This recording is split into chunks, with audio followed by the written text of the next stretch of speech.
Good afternoon, everybody, and thank you for joining today's webinar. Today's webinar is on health home and planning for children's HCBS in the comprehensive plan of care. Before we start today's presentation, just want to go through a couple of housekeeping as we always do. Again, reminding everybody that the timelines and information presented today are as of up to date as of today. Also want to encourage and remind folks to chat in their questions using the chat option on the bottom right-hand corner throughout the presentation. As you can see per agenda, we will have a Q&A portion at the end. So again, please feel free to chat in the questions. So today's agenda, and we'll be covering the children's transition timeline. Again, just a brief review, a brief recap of home and community-based services and eligibility. We'll also be covering considerations for completing the HCBS eligibility determination process and the HCBS Workflow person-centered perspective, and a number of elements that fall under that workflow. I am happy to say that our state partners are going to be joining us today for most of this presentation, and we'll be going over, again, most of the information and content. So jumping right into just a brief review of the transition timeline. Again, so briefly reviewing this has not changed from the recent previous presentations, but again, just to remind everybody, the three new CFTSS services, OLP, PSR, and CPTS has gone live on January 1st and has been completed. The waiver agencies that needed to obtain the necessary LPHA recommendation has been completed as well as of January 31st. That was the deadline for that process. And we just completed the transition from waiver care coordination to health home care management, and that just happened on March 31st. What started on April 1st is the Children's Consolidated Waiver went in effect. It was formerly 1915C waiver, would no longer be active as of April 1st. And looking ahead, in July 1st, there is a number of transitions happening. There's going to be an implementation of an additional CFTSS service, and that's family peer support. That will go live on July 1st. Some of the BH services that are already in managed care for adults 21 and older are going to be moving into managed care for individuals 18 to 20, and that includes programs and services like PROS and ACT. Also, the SSI children will begin receiving state plan services through managed care on July 1st, and the 3-year phase-in of level of care expansion begins on that date. On October 1st, the 1915C Children's Consolidated Waiver Services become carved into managed care. Children enrolled in the 1915C waiver are going to be mandatorily enrolled in managed care as well. And the voluntary foster care agencies, Article 29, will start on October 1st. And in addition, the children residing in voluntary foster care agency are going to be mandatorily enrolled in managed care. And on January 1st of next year, the remaining 2 CFTSS services will go live, and that's youth peer support and training, and also the crisis intervention services that will go live on January 1st, 2020. And I think with that, I will turn this over to our state partners. Hi, folks. Thanks so much for joining us today. My name is Meredith Ray Labatt, and I'm with the New York State Office of Mental Health. And I'm going to be presenting here with Colette Poulin from the Department of Health on HCBS and the plans of care. I'm going to start off by recapping briefly home and community-based services, the intent of home and community-based services, and who would be eligible for the services. So what are these things we call home and community-based services that are under the 1915C new children's waiver, the Consolidated Waiver? So many of you, and hopefully all of you actually, are very, very familiar with what home and community-based services are. We've had them in New York State for a very long period of time. It's just that now they're being combined to function under one umbrella under the children's waiver. Home and community-based services are really special services. They're services that we get a waiver from the federal government to really be able to wrap a variety of services around children that are really at risk of being placed in a hospital or an out-of-home placement due to their medical need or their behavioral health need. And so we can really use these services to help children and youth with complex needs remain in their home and in their community with these additional supports so that they can avoid high-end services. They're provided in their home or in their community. They support children and youth working towards achieving their goals to be successful in those environments. And they're really focused on being person-centered, strengths-based, and really individualized to the child depending on their unique needs. And they're flexible to be able to wrap services around the child depending on either their mental health needs or their developmental needs or their medical needs, particularly those who have co-occurring needs and may have disabilities or challenges in multiple areas. So who can get these services? You know, again, this is a children's waiver, so it's in Medicaid. So children under the age of 21 who are in Medicaid can get these services.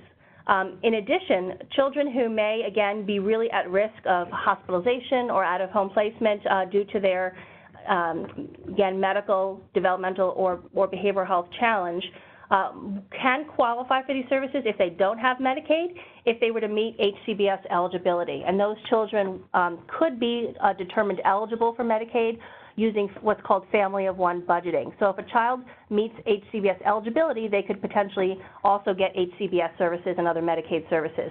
So if a child meets some of the criteria that we're going to be talking about today, the community, a service provider or a family member or a county could make a referral to what's called the Children and Youth Evaluation Services, also known as CES, and they would be able to make an HCBS eligibility determination for that child to see if they would qualify in order to get Medicaid and then obviously to get the HCBS services that we're talking about today. So again, these are children that really need extra care in the home and community in order to avoid the hospital, whether it be for medical needs or psychiatric needs, and they can access them through the health home if they're Medicaid or through CS. So the great thing about this Children's Consolidated Waiver is that we've taken, hopefully all of you are aware, 6 previous waivers that were under varied state agency partner agencies, including the Office of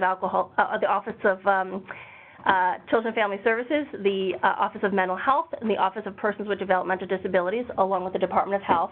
And we've combined them so that this one children's waiver serves all children with varied disabilities.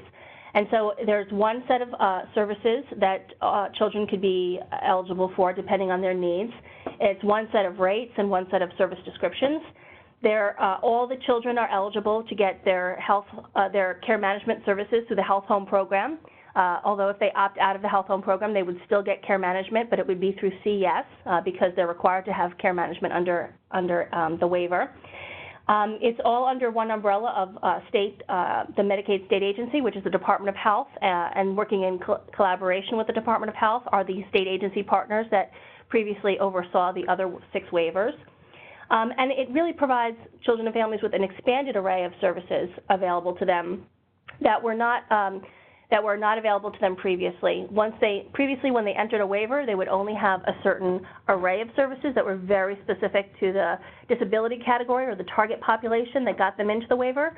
And so if by chance the child had multiple needs or multiple disabilities, it really restricted their access to a wider array of services. So now, under the children's waiver, children who may have significant medical needs and are considered medically fragile, and maybe also have significant mental health needs and are considered serious emotionally disturbed or even just have significant mental health needs, can now access services that would previously have only been available to them if they met one of those disability categories. So it's a pretty exciting opportunity.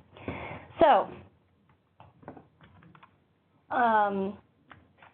the determination process, how does someone get determined whether or not they're eligible for this? So as I mentioned, There are varied target populations that a child would need to meet to get into the waiver. Some of them we'll talk a little bit more about in a minute, but generally it's the same target populations that were part of the previous 6 waivers that were consolidated into the children's waiver.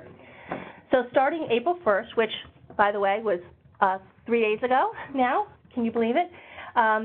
Any child who is in the Health Home program can actually now be considered for HCBS eligibility if they meet some of the criteria that we're going to be talking about shortly. And the Health Home Care Managers can actually conduct an HCBS eligibility determination process to discern whether the child's eligible. And we're not going to talk about the eligibility, the steps to conduct an HCBS eligibility determination, as those were outlined in a previous webinar, I think on March 25th, which is also available on the MCTAC website. So those children with Medicaid and are believed to be HCBS eligible can work with the Health Home Care Manager to access these new array of services. And for those children or adolescents without Medicaid, as I mentioned earlier, if they are in need of HCBS, again, because they're at significant risk, they could be referred to CS for determination of eligibility as well. So as I alluded to, there are a number of target populations that the waiver is serving. These include children, again, under the age of 21 with serious emotional disturbance, significant mental health needs, medically fragile children, children with a developmental disability who are medically fragile, and children with a developmental disability in foster care. So each target population has very specific diagnoses and conditions or requirements. And again, we really outlined this on a previous webinar, which I think is actually on the next slide, which I'll direct you to.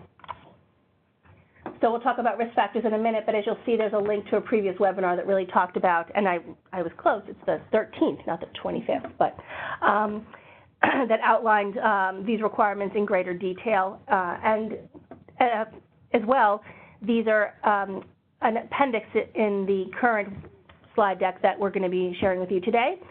So when it's posted on the MCTAC website, you can always refer to this slide deck as well, and in the appendix to the slide deck, we'll have these detailed information. Risk factors are the factors that really make someone at risk of out-of-home placement, whether it be for hospitalization or nursing home or a residential psychiatric facility. And so depending on the different target populations that the child meets, a licensed practitioner of the healing arts with the ability to diagnose in their scope of practice would have to submit in writing that in the absence of HCBS or without HCBS, the child would be at risk of being in one of these restrictive settings that I mentioned. And so New York State is working on developing a form that will be available shortly to the field to get licensed practitioners to attest to the risk factors that the child who meets one of the target populations meets to make them to meet 2 aspects of the 3 required legs of the stool for HCBS eligibility. The final leg of the stool is functional criteria, and that is after the target population and risk factors have been obtained and confirmed.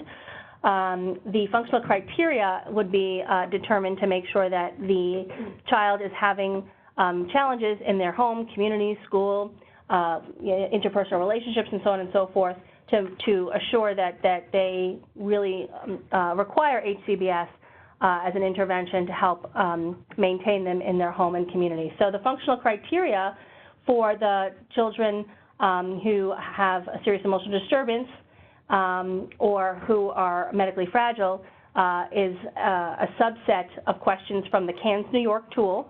So when the Health Home Care Managers complete the CANS New York tool, the questions that are associated with discerning functional criteria for HCBS eligibility for those populations will be determined through the CANS. But for children with developmental disability who are medically fragile or who are developmentally disabled and in foster care, the functional criteria and the determination of those 2 target populations will actually be determined by OPWDD's DDROs, and the DDROs will work in conjunction with the Health Home Care Managers or the independent entity to determine HCBS eligibility. So So I think the question that we've heard from folks and we want to address on today's webinar is also, how do you know whether or not to really conduct an HCBS eligibility determination for a child that you're serving in the health home program? So as you know, again, starting April 1st, the health home programs who are serving children, the CMAs, the care management agencies, have an opportunity to look at the children that they're serving today and see whether or not they're struggling, whether or not they're in desperate need, and whether or not HCBS Services would really be something that would help benefit them and their families. And so we're going to be talking about what that looks like for the children. So one thing that you should know off the bat is that not all children in Medicaid or enrolled in the health home program will need HCBS services. As we talked about earlier under the eligibility criteria, HCBS is really intended to maintain children in their homes and their communities who are struggling and to be successful and to be maintained in their home environments. And so whether that be for their medical need or their psychiatric needs, it's really considered a high need service. And so the purpose of HCBS, obviously, is to, as I said, avoid institutionalization, whether it be a medical hospital or psychiatric hospital or a residential psychiatric placement, so to speak, to safely return a child back from a higher level of care. So if a child has been in a hospital or a nursing home or an RTF and they are returning back to their home, and in order to maintain them there and help them be successful and maintained in their communities, HCBS would be beneficial in that regard as well. So again, and it's also an opportunity to expand service options that are currently available. So if the existing service system without HCBS is really found to be insufficient for children and families to help maintain them in their homes and community, the waiver can provide them with a greater array that would help to support them in ways that to make them successful and to have better outcomes as well. So when should you, as a health home care manager or a community member referring a child to CS, discern that the child would be HCBS eligible or that they would benefit from HCBS or they may be eligible? So some things to consider. So the following items are just some priming questions, some initial questions about things that you should consider before making an eligibility determination or a referral to CS is, has the child and family already used child family treatment services and supports? So CFTSS services. So for children who are Medicaid, who are in the world, are they receiving CFTSS services? Is that sufficient? Do they need additional services? Are those services not yet explored for a child with Medicaid? And if not, then maybe a referral to CFTSS services would be warranted. Is the child or family connected with community resources? Are they utilizing some existing community resources, or would community resources be beneficial to them? HCBS are utilized for children whose behavioral health or medical conditions are impacting their daily functioning. So has the impact on daily functioning exceeding the family's ability to meet the child's need? So not only is it the community's ability to serve the child, but the child and family's ability to support their own children. And would the addition of HCBS help the child to increase their functioning in the home and the school and the community to, again, have a better chance of maintaining them in their natural environments? So how do we think about this when it speaks to individual populations of children? So we're going to talk about some considerations for different types of children so that you have a good snapshot of what you might want to consider for the children that you're serving based on the varied target population that they might fall under. So for children that have serious emotional disturbance and have been determined to have a mental health need that meets what's considered to be serious emotional disturbance criteria, some of the things for consideration is that are the children that you're working with, do they have an SED with complex needs and need additional support and services available from HCBS? Do they have acute psychiatric needs that have resulted in or put them at risk of going to the ER or inpatient hospitalization? Again, have you tried other community-based services and found them insufficient to meet the needs of the youth? Do they continue to struggle with their functioning and being successful in a homeschool and community? Have they been just discharged from an inpatient psychiatric hospital, whether it be a state hospital or a local hospital? Or has the youth just been discharged from a residential treatment facility or a community residence? Are there services and support needs that cannot be met by just one agency or child serving system? If they're multi-system involved, and how the services that those varied systems are providing for them are insufficient, is there additional types of services that need to be levied to support the children and families? So these are some considerations that you might want to ask yourself when reviewing a case of a child who has serious emotional disturbance. So let's talk about a case example of what that might look like in practice. So I'm just going to read this because there's a lot here, and I think it'll be easier that way, as opposed to summarizing. But John, who's 10 years old, has been receiving outpatient mental health treatment services. So he's in a OMH Article 31 clinic. And he had been referred there by the school social worker due to some disruptive behaviors in school. The school is also evaluating him under the Committee by Special Education to see if he might not benefit from an IEP or additional school support services. John's mother receives outpatient mental health services as well for her depression, and she struggles to manage John's behavior at home and when out in the community. And she's very concerned about the safety of her three children, of her 3-year-old daughter, and has filed a petition with family court for persons in need of supervision for John. Beth is having difficulties in making the appointments with school, family court, and John's treatment and her own treatment, resulting in numerous missed appointments. It's becoming unruly, and it's just too much altogether. So so to assist Beth in coordinating John's services, the therapist from the clinic made a referral to the health home program. So the health home care manager has spoke with the family regarding the services, and Beth agreed that it would be helpful. So they have enrolled in the health home program. They were assigned a health home care manager who then referred John to CPST and to help assist them in identifying his triggers and in helping to really work on him in developing a safety plan, and also in developing the other natural supports for John and his family who might be able to help Beth in making some appointments that she has for herself and the family. Even with the additional support of the health home care manager and CFTSS, John has continued to struggle. He even had an aggressive outburst at school, and the police were called, and he was unable to regain control and taken to the ER for observation and evaluation. John has also demonstrated unsafe behaviors at home and put his ability to stay in the home in jeopardy. Again, Beth is very concerned about her 3-year-old daughter. Beth shared that she could use some additional training herself and some support for John in being successful in home-based activities, or community-based activities, After the health home care manager spoke with the family and therapist, they all decided that really a higher level of service was needed to avoid continued ER services, some of the challenges that he's experiencing at school, and future hospitalization or out-of-home placement. The health home care manager educated the family on home and community-based services, and the family agreed that, so the health home care manager completed the HCBS eligibility determination process. You'll be happy to know that they found John eligible, and John is now receiving a multidisciplinary team approach with some wraparound services, and he's really experiencing some great successes in school, and his relationship with his mom has improved, and his outbursts and his dangerous behaviors at home have reduced. The end.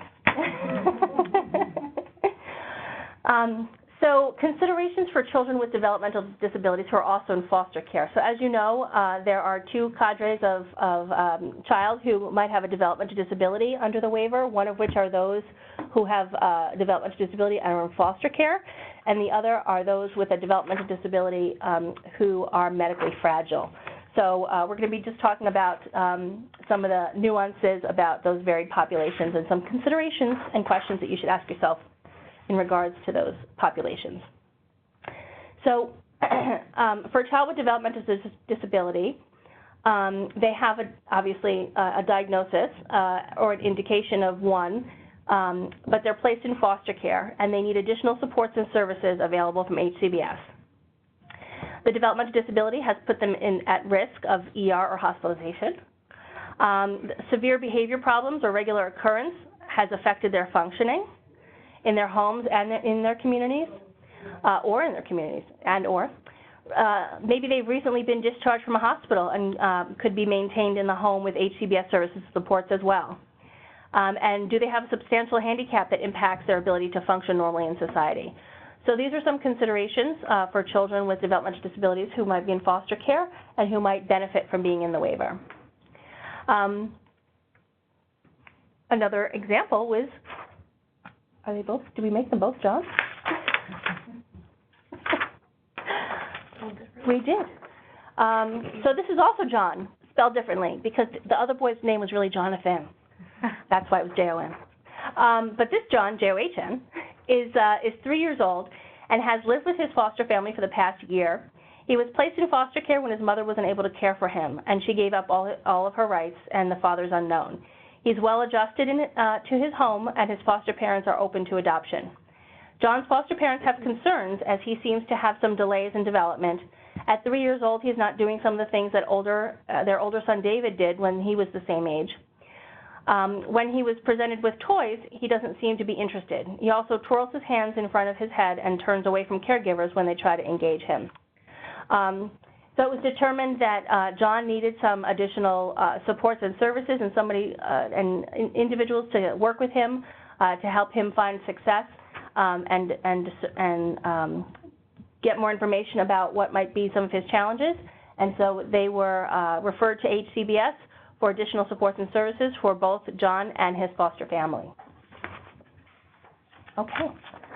So for children who are considered medically fragile, some questions that you might be able to ask is, does the child that you're serving have a medical condition, and are in need of additional supports and services available from HCBS?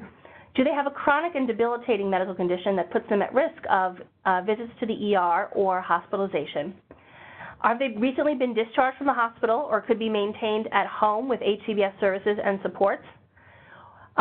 They may or may not be hospitalized or institutionalized, but may require one of the following. They may need more technology to support their life or health-sustaining functions.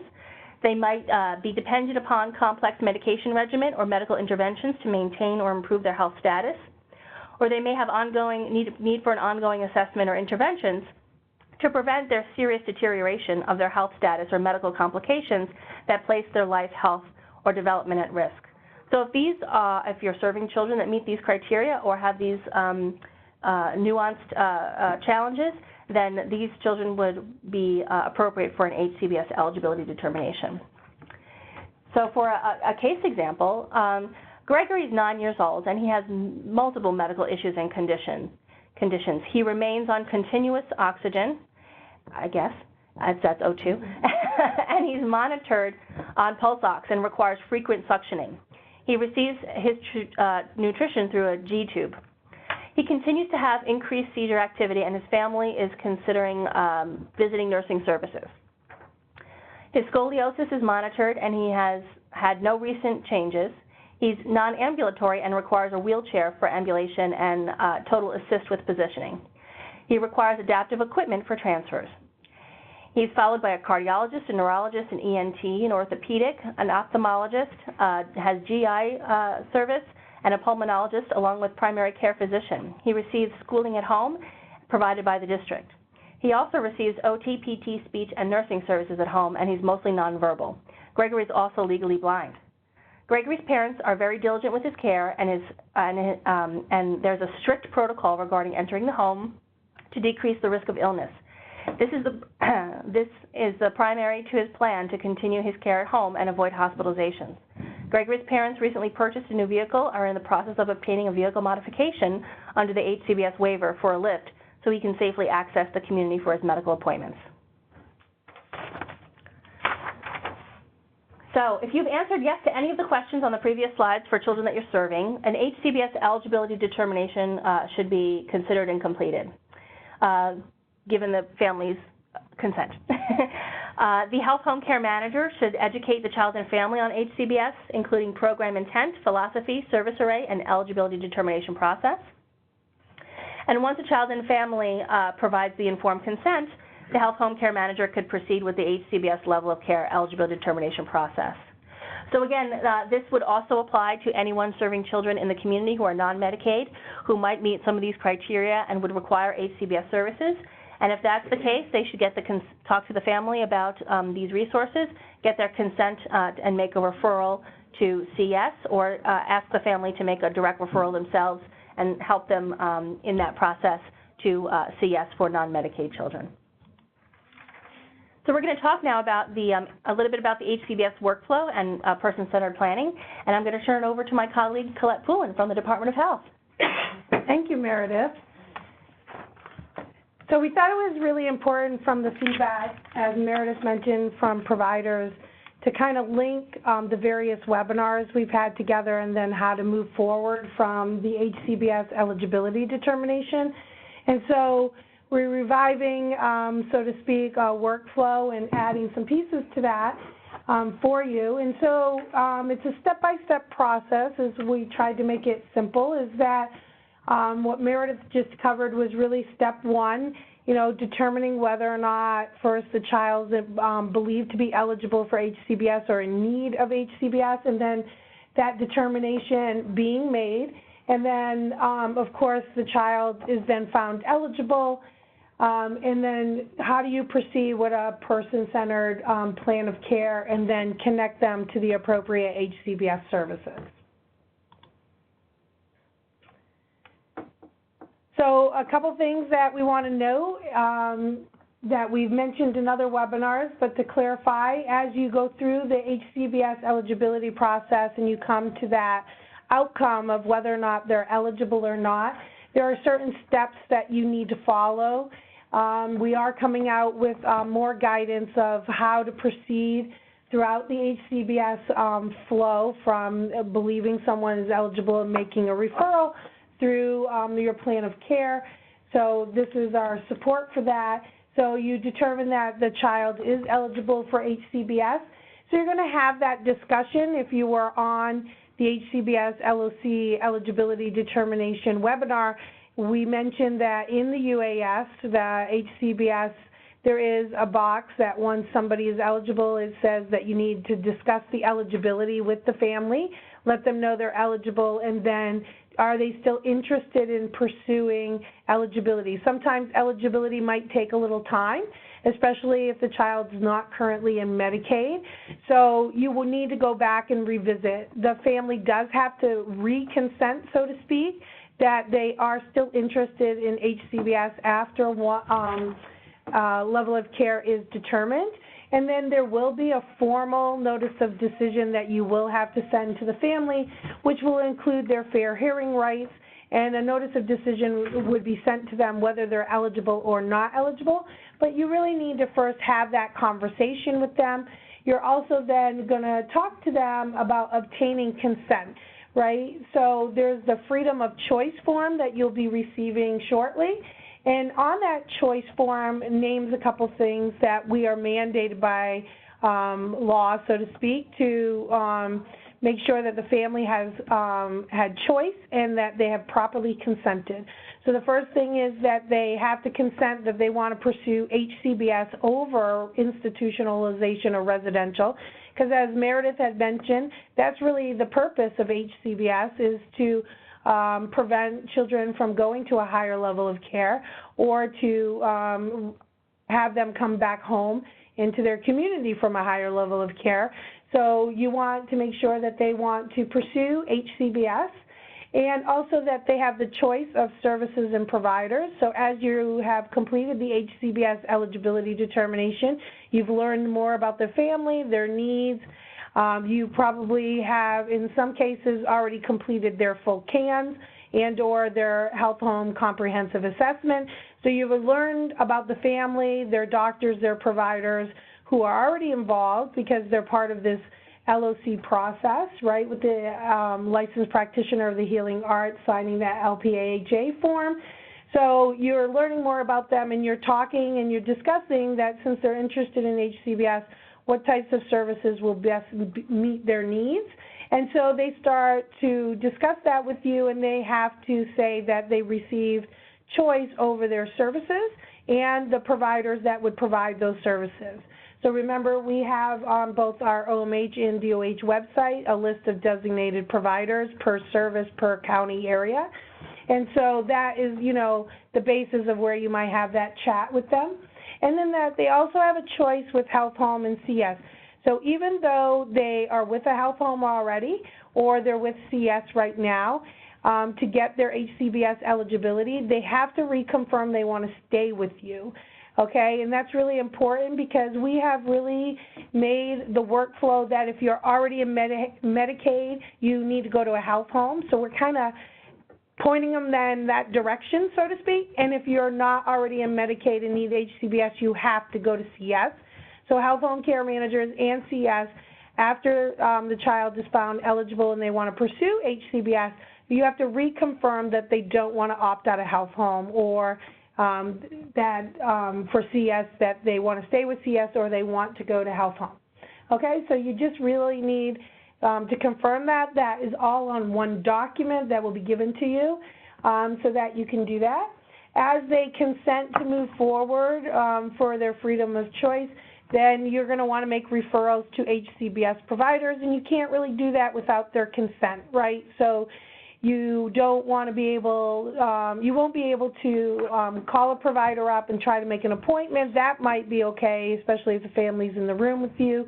But to actually provide any documentation about why they're eligible for HCBS or any other pertinent information that would be helpful to, you know, expedite the HCBS process in getting the child into services is that sharing of information. So you want to make sure you have consent to make those referrals and share the LOC and other information that will help get your first appointment there and move things along quickly.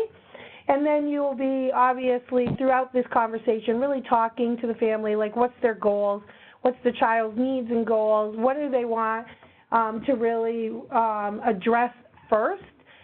Sometimes we have lots of needs and issues. I know I do. So you may, you know, you don't want to overwhelm families and try to address everything at once. What are the most urgent needs? What are the things they really want to address? And especially with children who are old enough, what are their goals? What do they want to pursue and what would be helpful for them? So as we mentioned, there's a number of forms, and we'll be getting those out to you. So as you had that discussion and consent and, you know, now the family understands what's happening after they have received the level of care determination, you want to really start that person-centered care planning, that comprehensive plan caring that we're talking about for Health Home. And you've already kind of started this with the discussion, right, because person-centered is establishing what the family and the child want and what their goals are, what they feel as their most pertinent needs. And when they start picking the services, then you are already starting that person-centered planning immediately. But really that they drive the bus, so to speak, that they are running the plan of care. You're not sitting at your desk doing this and saying, I think based on what I found out, this is what I think would be best for them, right? You are sitting down with them and saying, you know, through my assessment, my work, my information, my discussion with you, these are the needs that have risen to the top that I think are things that you might want to address. How do you feel about that? What would you like to address first? And then sharing with them the type of HCBS services that may address those needs that they want to address. And really making sure that it's strengths-based because as the CANS supports is, you know, families have lots of strengths that sometimes are overshadowed by an emergent need. And so how can you build off of those strengths? There may be already service providers and other folks in their lives that could assist them, and how do they move forward with that? So it really is a discussion with the family, and it may be not one discussion, right? Just talking to them about what they want, what their needs are, and what do they value, what's important to them, and how would they like to proceed. Clearly, some children may have immediate needs, and you want to get to that right away. So then you schedule a discussion to finish that plan of care at a later time, and maybe you're getting a child in an immediate service or a service as fast as possible to address an immediate need. But that person-centered comprehensive planning is not like a done deal, really. It's a living, breathing document that can change at any time based on the child's needs and what they want, what the family wants. So that's important, even though we set parameters around when a plan should be updated, knowing that at any time a family can change their mind or want something different, and you will be needing to have that conversation with them and change their plan of care. And then again, we talked a little bit about making sure they are picking the services and the providers that best meet their need and addressing their identified goals.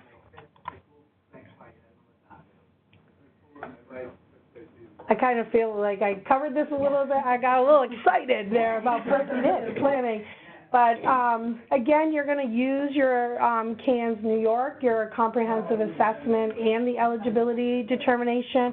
I'm sure you're all aware that it is a requirement in the Health Home program that you attempt to have this interdisciplinary team meeting when you are doing your CANS assessment and your plan of care. So it is really a coordinated effort to make sure that the family gets the supports and services that they need. And an important note is that we have a number of children that are already in Health Home that may be eligible for HCBS, and we want to make sure that people understand that this comprehensive plan of care for Health Home, where you have the medical, behavioral health, the community support, includes HCBS. So there is not an HCBS plan of care and then a Health Home plan of care. It's an all-inclusive plan of care. If you have a Health Home only child, then you have a Health Home plan of care that's comprehensive without HCBS. And if you have a child who's in a Health Home and HCBS, then those services are included. So that's important to note. And of course, if you can't be person-centered, if you're not reviewing that plan of care with the family and they're not signing off that they obviously were the driver of that plan, so that's very important. We do know that sometimes an interdisciplinary team meeting can be difficult with a number of providers, so we do allow for video conferencing, conference calls, and so they may not be able to sign the plan of care because they're not at the table at the time.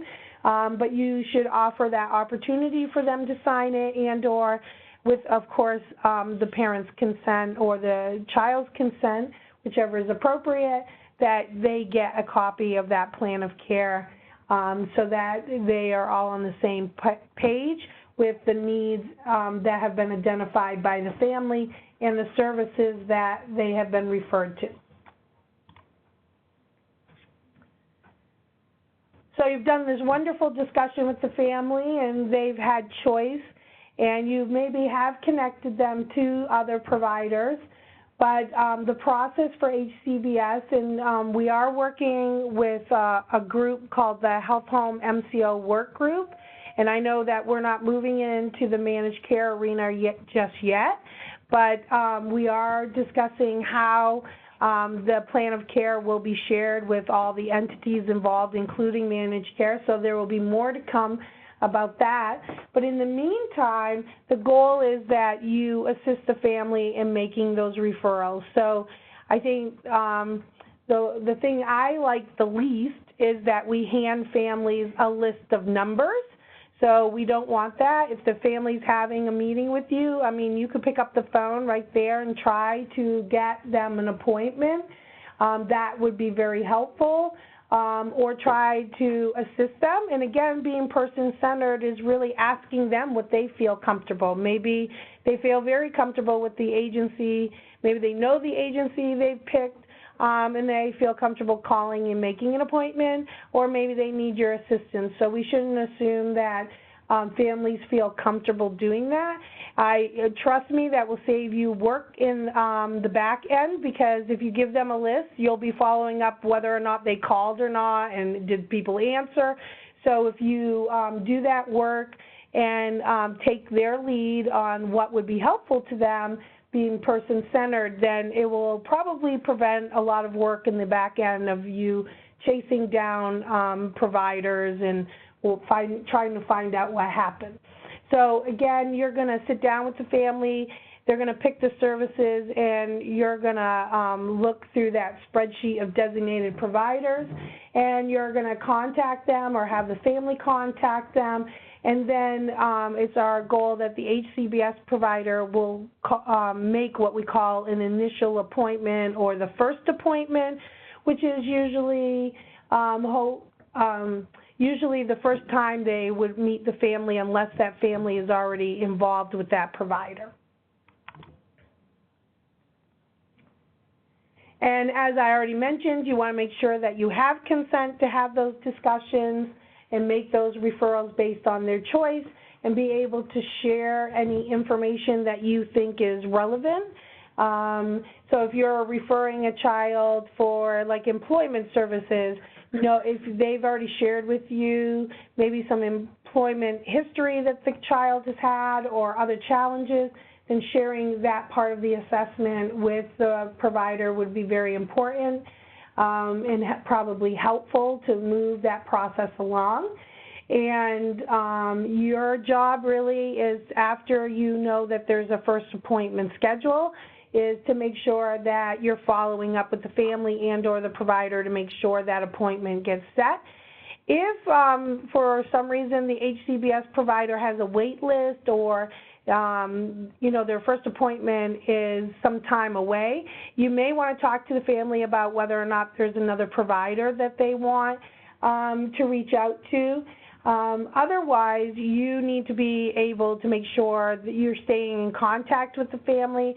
What you don't want to do is if they have an appointment a month from now, then you're following up 2 months from now and saying, hey, did that appointment happen, right? So things can get away from people really quickly. If appointments get canceled, then you could be 3 or 4 months away from your first appointment. So it's important as a care manager that you're monitoring that, you're working with the provider, you're working with the family, you're making sure that appointment happens, and then after the appointment happens, are they appropriate for the service? What are they going to be doing with that family? And that, you know, you're monitoring that the family is satisfied with the service and it's meeting their need.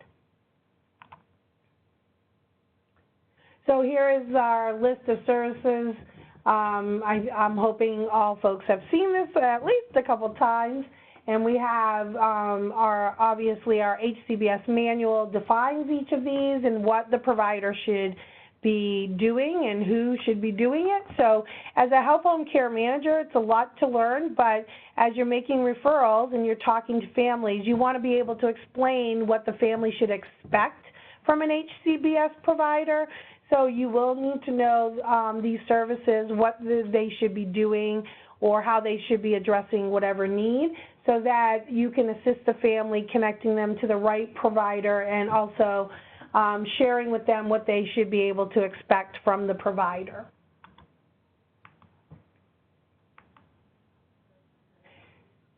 So we just want to highlight this again because I think this is a little bit confusing to folks, that there are these 3 services that have yet to launch that are the Children and Family Treatment Support Services, right? Our Family Peer Support Services, our Youth Peer Support and Training, and our Crisis Intervention, and the dates of when they launch are there. And again, CFTSS are state plan services. They're not an HCBS service. However, these 3 services will continue as a 4-1 as an HCBS service. It was really important for the state as well as CMS to make sure that children who are already in these services did not lose or have a gap in their service. So we have continued these as HCBS services until such time that they launch.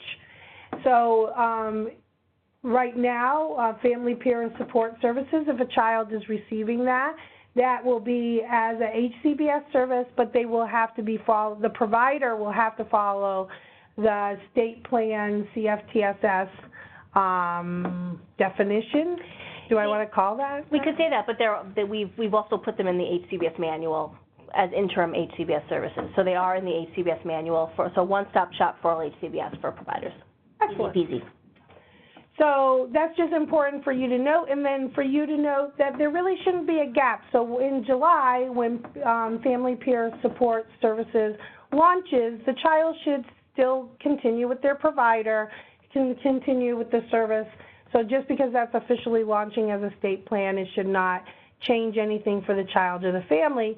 It is, however, important to note that if they are only receiving this service as they are only HCBS service, then when this service transitions, that means they're only getting a state plan service.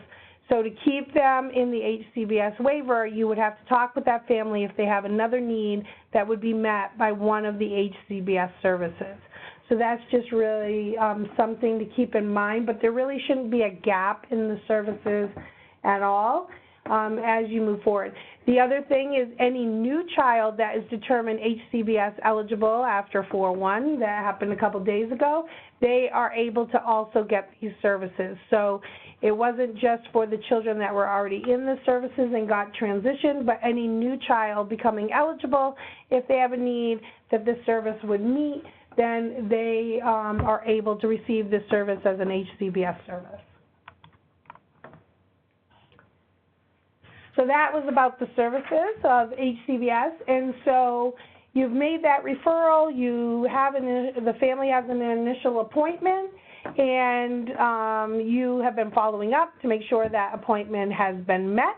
And the HCBS provider will do either an intake assessment or some other intake process. Each provider probably has a little different spin on what they'll do based on the service that they will provide. Clearly, it will be service specific, and they will determine whether or not the child, they can meet the child's need with the service, and if the child's needs are appropriate for that service, and then they will determine what we call frequency, scope, and duration. For each child, each service. So even if a child's going to one agency for more than one service, each individual service needs a frequency, scope, and duration. So in my example of, we were using John, I guess. So in my example that John needed employment services, then that provider would say, great, we're going to do like resume writing and apply for some jobs. We want you to come here once a week for the next 6 months, and we think by then we'll have you employed. So that would be how often they need to come. Our goal is to get you a job, right? That's the scope, and the duration is that 6 months once your frequency is once a week. So you're going to document that. The HCBS provider will document that in what we call their service plan, right? So each provider for each service has to outline what they will do for the child and the family, and they'll add that frequency, scope, and duration, and then they need to share frequency, scope, and duration with the health home care manager, and then later in October they would have to share that with the managed care plan. And so that the health home care manager can update their plan of care. So at the end of the day, the health home care manager will have a comprehensive plan of care that meets all the child's needs, directs them to the appropriate services, and then later will be updated to outline each service for HCBS at least, frequency, scope, and duration. And then after those referrals are made, then together as an interdisciplinary team, but with our health home care manager as the lead, really monitoring and reviewing those services, checking in with the family, making sure they're making their appointments, that they feel like the services are beneficial. It's really helping them and their child obtain their goals. And that they're also checking in with providers to ensure that the providers have any concerns or problems, that they're aware of that. If they feel that the family needs other services, they can discuss that with their care manager. And again, the care manager needs to make sure that they're aware of the family situation so that they can always be on top of that plan of care and making sure that if there's anything that needs to be updated or changed, or if there's a significant life event and, for the child that their plan of care is updated based upon an updated CANS and or HCBS eligibility determination. Excellent. So I appreciate OMH taking the lead on this, our clinical experts, I'll say. But I think this was a good attempt to marry the eligibility process that we had a webinar on, and then people were like, now what do I do? And that helps you with the workflow. I'm sure that we can we have this written out and put it in a guidance document. We have already issued for folks the difference between a health home comprehensive plan of care, a service plan by the HCBS provider, and a treatment plan by the CFTSS provider. So I hope that was also helpful. Yeah, and I think the other presentation that you did that was really great, that would marry this one, you know, all three, would be the capacity management webinar as well. So, but otherwise it would be a full day training if we did all three. So we broke them up into more manageable pieces for digestion and ease. Great. So I think we're going to move on now to questions and answers. We're just now receiving the list of questions, and we're just going to take a moment to review them, and we'll get started in just a moment.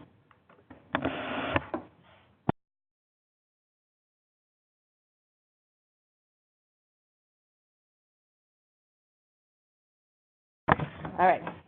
So the first question I have here is, can a child who has not previously received HCBS as part of a waiver receive HCBS now, or do they have to wait until October? So I know it's difficult. We keep moving all these dates for you. So the waiver, the new Consolidated Children's Waiver is open for business, so to speak, as of 4/1. So we have hopefully transitioned every child that was in one of the 6 waivers over, and they are in the children's waiver now. But as of 4/1, a health home care manager or the independent entity can do the new HCBS eligibility determination that is housed in the UAS, the CANS, to determine if somebody is eligible and then proceed to provide services if they're found eligible. I think to clarify, the waiver services and those children will not be transitioned to managed care until October. So that's the October date, but the waiver is open. These children just may not be in managed care.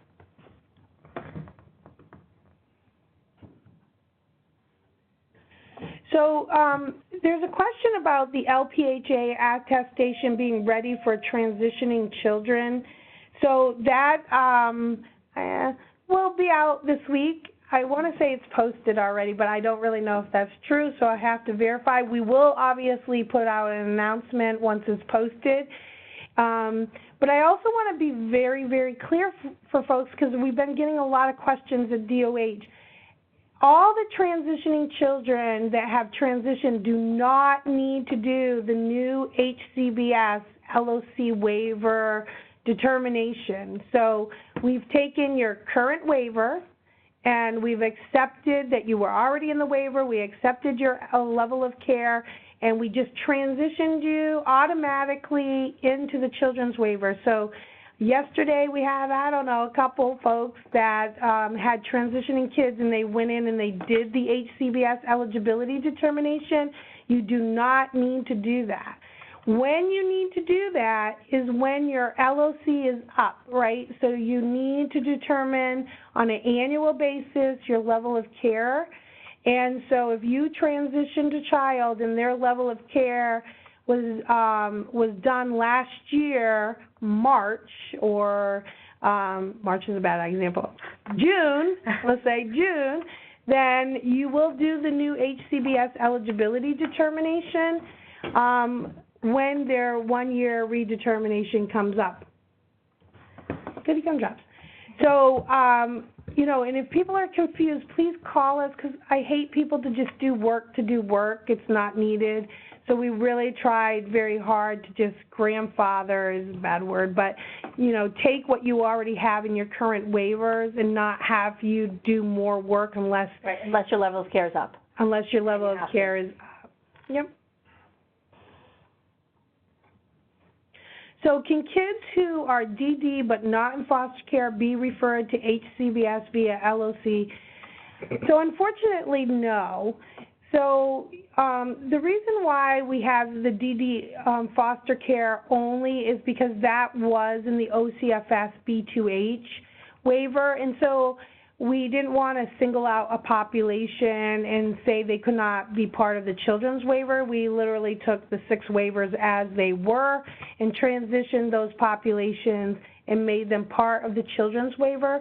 So if you have a child that is DD or may be DD, then I would direct you to OPWDD because that determination would need to be made there unless the child was already in foster care and already receiving the waiver and then went home or got adopted. They can maintain their HCBS services, but this is unfortunately not a DD waiver. So that's where we would direct you to OPWDD. Now, children with developmental disabilities can be in health home. So if they're DD by OPWDD and they're just not eligible for their comprehensive waiver, they still could get children's health home based on those conditions.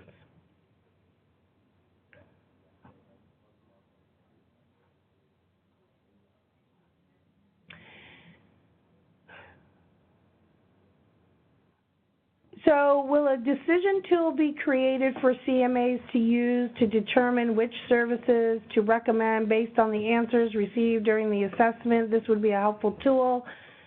The state created this on the adult side. So we do have a tool, I don't want to say the word tool actually, but we do have, what do I want to call it? I don't know what you're talking about. I don't know what I call it. I'll call it a tool. So we will issue out some information that if you complete your full CANs, some of the potential services that you should consider.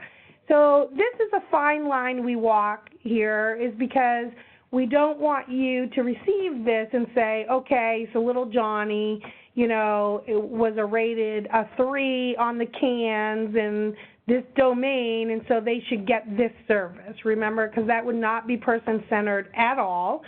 It's really to help you start to learn the services and what types of needs a child might have and what might be helpful to them, so to gear you in that way. And I think that should be out by next week. We were trying to see if we could put our CFTSS services as well in that, but we haven't sent that to OMH yet, so that's why Meredith's giving me that funny little look there. So we will try to be helpful. The other thing is in this document, it gives you the definition of the service, and it gives you examples of types of kids' characteristics, similar to what we just did. Meredith just went over in this webinar, but I hope you participated in many of the MCTAC webinars that went over the HCBS services, and in many of their webinars also has examples, and I think we might have used some of those. So it's really important that you don't just rely on a tool, that you really get to know what the services are and how they'll help a family.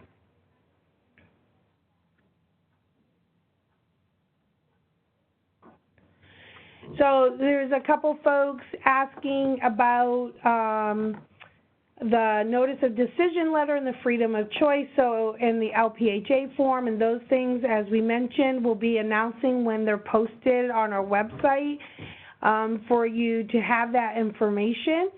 The other question is the slot availability through HCS. So As you complete the HCBS eligibility determination, as we mentioned in the webinar, and I'll redirect you to that webinar that's on the MCTAC website, and it is recorded. Capacity management is once that every day at 4 o'clock, we are going to receive a report from the UAS, and we will notify you that you will get a slot or not. We'll let you know within 24 hours business time. So if some of you are wondering why you haven't heard from us because you completed it on 4/1, because you may not have done it correctly, so we're reaching out to you to verify what you're doing. And some of you did the new HCBS eligibility determination on a transitioning child. So we're trying to clarify what's going on because we haven't issued the LPHA form yet, so we're not really sure how you attested that you got an LPHA form. So we're just trying to clarify. So those of you that were eager beaver, thank you, but we're not issuing out slots, so to speak, because we're really just reaching out to everyone who has completed the tool to make sure that you're doing it on the right kids, and we're trying to figure out what you've done.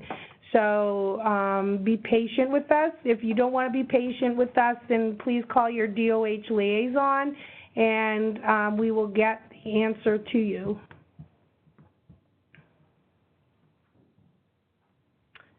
So someone's asking about where is the HCBS eligibility determination in the UAS. So I would tell you to call our help desk. It's on our website. So the UAS CANS help desk, and they can help you because if you don't have an HCS account, a Health Commerce account, you won't be able to see anything. So if you need help with a Health Commerce account or the UAS, then those are the folks to help you. There is no phone number for capacity management team at DOH. There's an email box. So if you want to call us with a question, you will have to do that by the email. If you want to know more about capacity management, but I would also direct you to the webinar because it does walk through the process.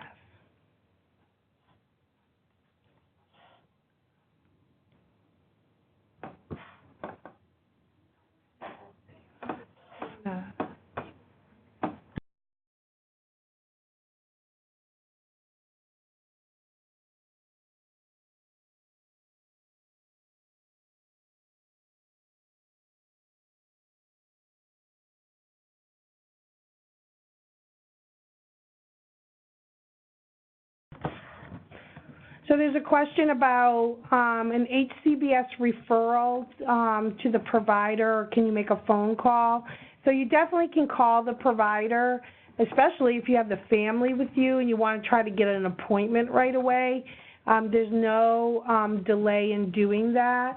As I mentioned, we are working with our Health Home MCO work group on what type of information needs to go back and forth from the provider, the health home, and the managed care plan. So there will be more to come that way, but I would say, you know, we're open for business, so to speak, so pick up the phone. You can definitely do that. Document it in your case record that you made that phone call.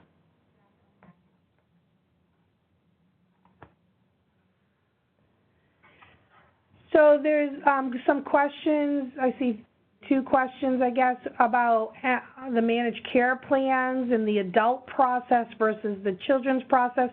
So I want to be really clear. I don't think we're going to address that because we're not going into managed care until October. So I don't want to confuse folks. So right now, if you want to know who is an HCBS designated provider, as I mentioned on the DOH and the OMH website, is a list of designated providers. You can sort by county, and you can, I think, also by service. So I would use that because any appropriate provider has to be designated.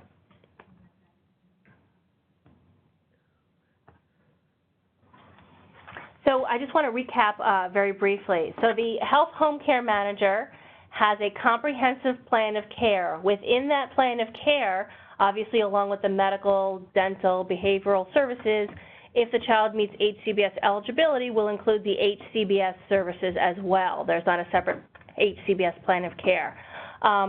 So once they make a referral to an HCBS service provider, that HCBS service provider will also be responsible for developing their own HCBS service plan.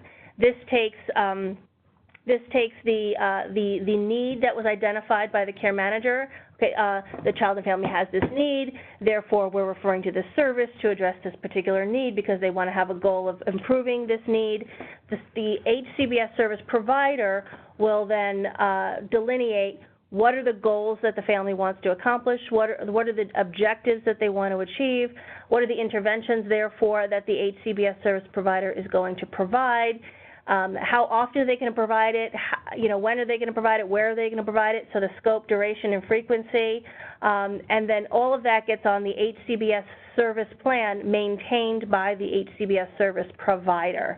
And they will then take the information around scope, duration, and frequency and share that with the health home care manager for inclusion in their health home plan of care. Great. There's several questions about HCBS eligibility determination. Where is it housed? How does it work? So again, we did have a webinar on that on the 13th, as we mentioned, and the link was in the slide, so I would refer you there. But also just to reiterate that in this new children's waiver, only health home care managers or the CS, our designated independent entity, can conduct, along with our DDROs, can conduct the HCBS eligibility determination for the children's waiver. So again, we streamlined all those processes from the various waivers into one process. And the HCBS eligibility is not the CANS. CANS is part of the tool. There's a decision tree tool that you have to complete, and they are all, both in the UAS, the HCBS, and the CANS. So again, I would, there's training in the UAS on how to complete the HCBS, so I would connect you back to those trainings and those webinars.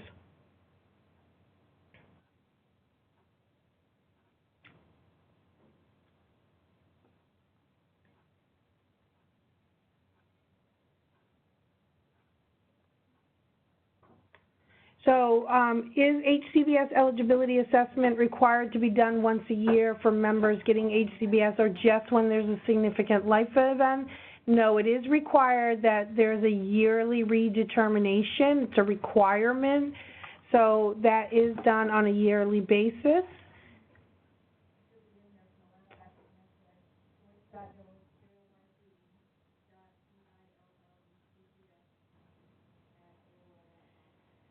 So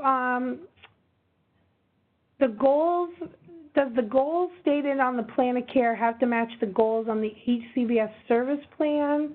I think you sort of covered that. Right. I think the plan of care has an overarching goal of what is the need that is going to be addressed by the HCBS service, based on the care manager's assessment and conversation with the family.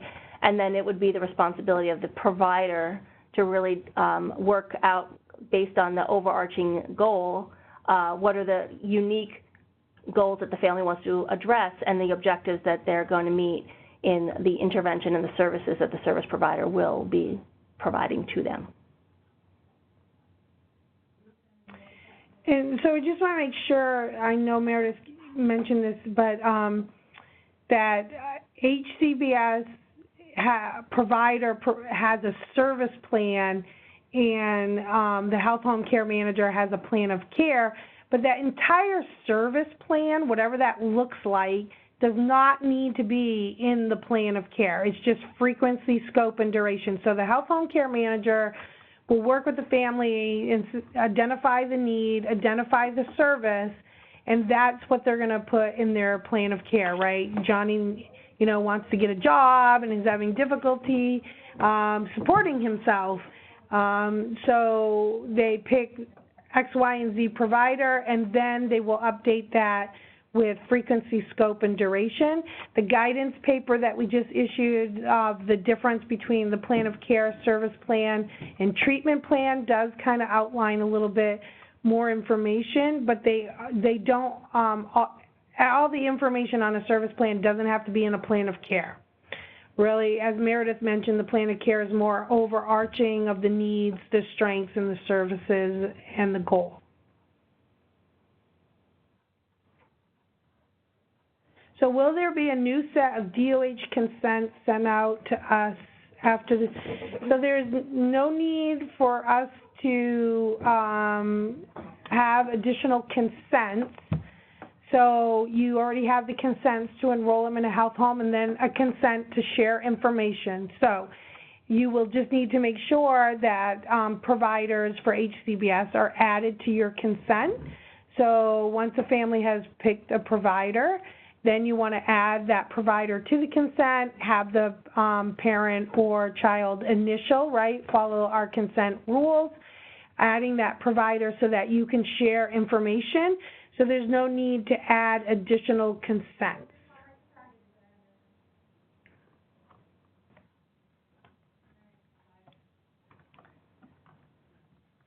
If the health home care manager and the HCBS providers do not share EHRs, what is the recommended means for communicating, sharing documentation, in consideration of protecting health information?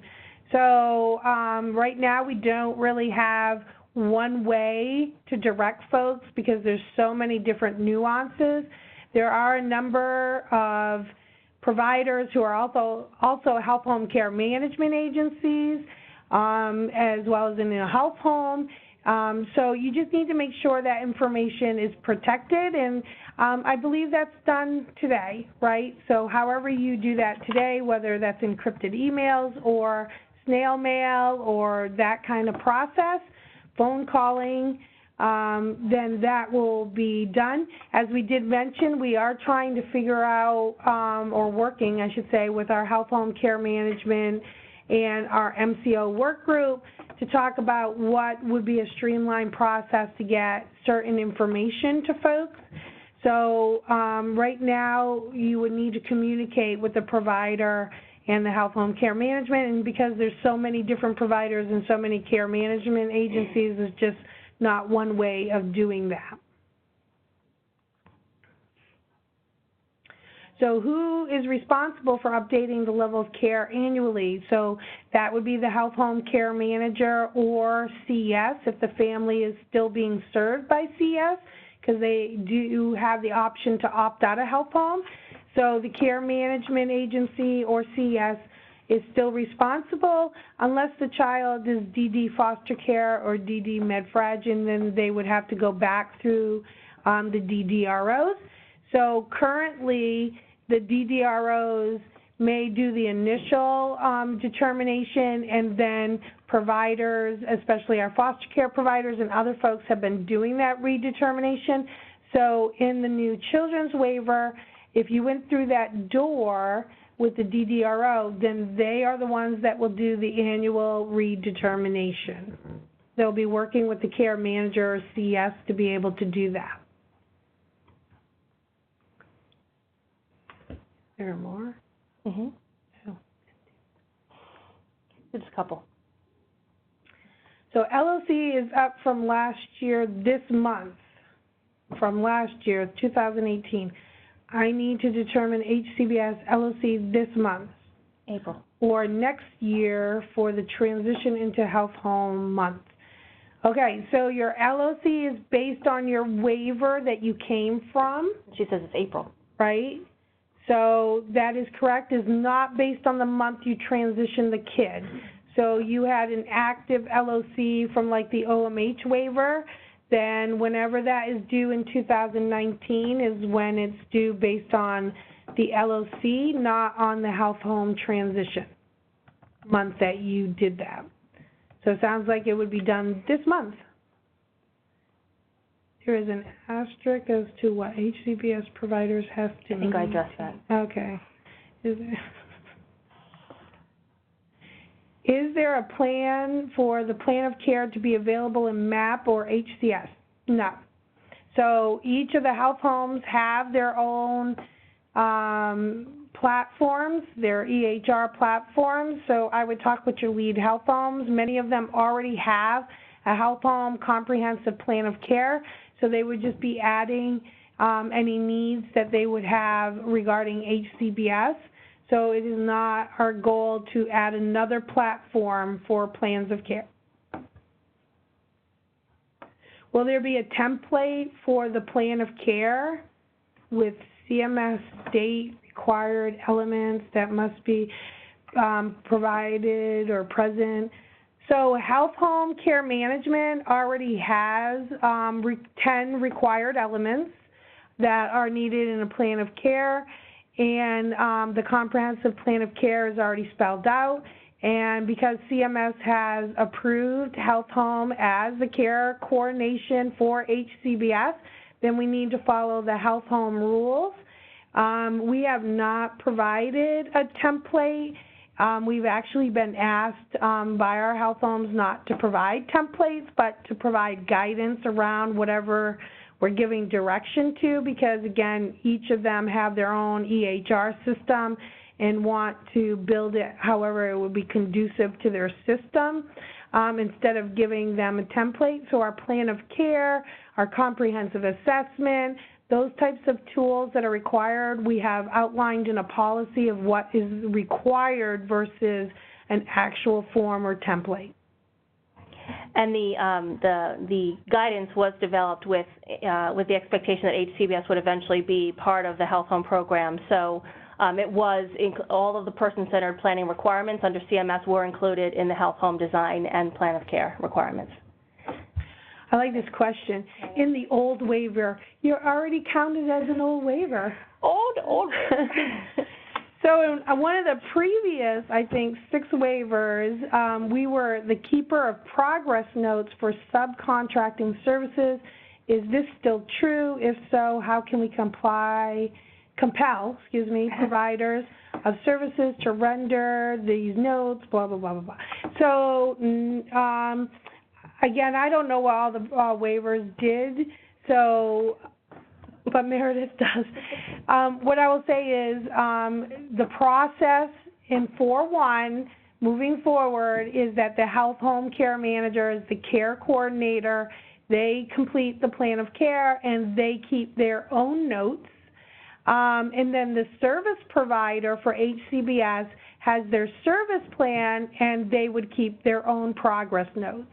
So we don't have anything that you should be sending notes to another provider or subcontracting progress notes. Like that should not be needed in this new children's waiver.